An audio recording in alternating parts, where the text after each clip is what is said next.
There's a moment at the end of the first part of the history of the Eagles, Glenn, when the tensions come to a head, and they have been building, and the story is told very clearly, and you come almost to blows on stage with your co-guitarist, Don Felder. Yeah. And it's an incredible moment because you're mic'd up. We can hear you not only trading guitar licks and riffs, but trading insults. And you say to him, you say, 3 more songs. 3 more songs. 3 more songs, and then I'm going to kill you. Did you? I mean, obviously, you had no idea at the time because you're caught up in the moment. You had no idea that that would become such a dramatic moment in a film years later. But do you remember it happening when you saw that and rewatched the footage? Well, you know, we were recording, so we knew that when we came off stage that night, we kind of looked at each other and said, "Do you think Simzik recorded that?"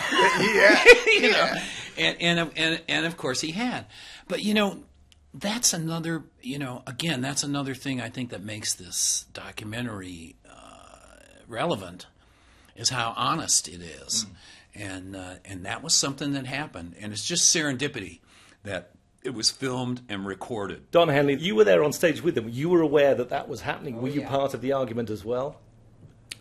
I was in the back. I was on the. I was up there with them. Yeah, Timothy was aware. I wasn't quite sure what was happening. I was going like, whoa, now wait a minute, I'm thinking like, what, this is serious. You start, as I think Joe says, when you start talking like that to each other on stage, something's going bad, something's wrong. Don, you were behind the drum kit, so you couldn't really see what was going on. I couldn't really tell what was going on, but I knew there were tensions. I'd known before the show started, because it started actually before the show. Yeah, that was a colorful part of the film for sure.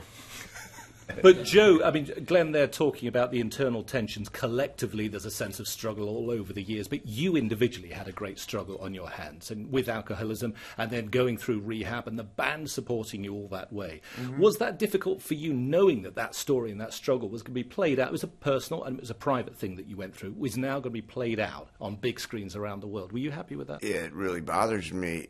The footage of me when I was a total mess. But it's important to be in there. Had you seen it before? I mean, it's particularly the footage of you in hotel rooms. No. There would be a hotel room like the one we're in now, and there wouldn't be a mirror, a painting, a television that's left intact. No, as a matter of fact, we archived everything. I knew that. We had it in some vault. But we never really checked it out until we really started on this project. And so to see it all, it's like, oh my God. I mean, it's like, for us, I'm there.